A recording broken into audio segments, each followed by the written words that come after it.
Goal assist পেলেন না, তবে তাতে উঠেছে ম্যাচ সেরার পুরস্কার। স্পেনে গিয়ে শুরুর ম্যাচে জ্বলে উঠেছেন অ্যান্তোনি।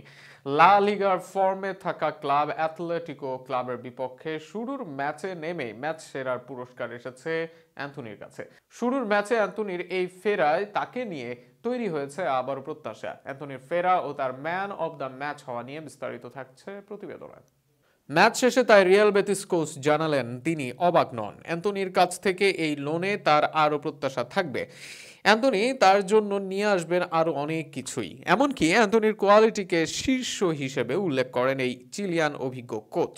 সাবেক ম্যানচেস্টার সিটি ও রিয়াল মাদ্রিদের অভিজ্ঞ কোচ পেলেগ্রিনি খেলোয়াড় চিনতে ভুল করেননি, যে কারণে অনেক সমালোচনার পরও নিজের দলে নিলেন এই ব্রাজিলিয়ান খেলোয়াড়কে। আর তার ফল প্রথম ম্যাচেই পেলেন পেলেগ্রিনি। রিয়াল বেতিসের হয়ে প্রথম ম্যাচেই যে ম্যাচ সেরা সাবেক আয়াক্স তারকা। রিয়াল বেতিসের হয়ে সব আনুষ্ঠানিকতা সেরে অ্যান্থনি মাঠে নামেন অ্যাথলেটিকো ক্লাবের বিপক্ষে। সেখানে শুরুর একাদশেই তাকে রাখেন কোচ পেলেগ্রিনি।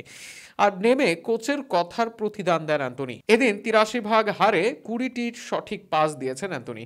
দুইবার চান্স ক্রিয়েট করেন, একবার করেন বড় চান্স ক্রিয়েট। এছাড়াও দুইবার শট করেন এবং দুইবার ফাইনাল থার্ডে পাস দেন। ডিফেন্সেও এদিন অবদান রাখেন অ্যান্থনি। একবার ট্যাকল জয় করেন, এছাড়াও ডুয়েলস জয় করেন একবার। ৩বার করেন রিকভারি। এর বাইরে দুইবারের চেষ্টায় দুইবার সফল লং বল দেন, একবার দেন সফল ক্রস।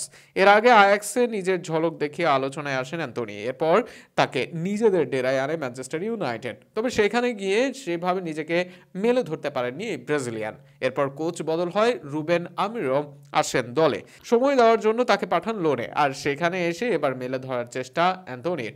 এর আগে রিয়াল বেতিসে এসে ছন্দ খুঁজে পেয়েছেন রিয়াল মাদ্রিদ তারকা ইস্কো। এছাড়াও আর্জেন্টিনার জিওভানি লো সেলসো এই ক্লাবে ফিরে করছেন দুর্দান্ত পারফরমেন্স। এর মাঝে ৭ গোল তুলে নিয়েছেন বার্সা থেকে প্রায় হারিয়ে যেতে বসা ভিটোর রক।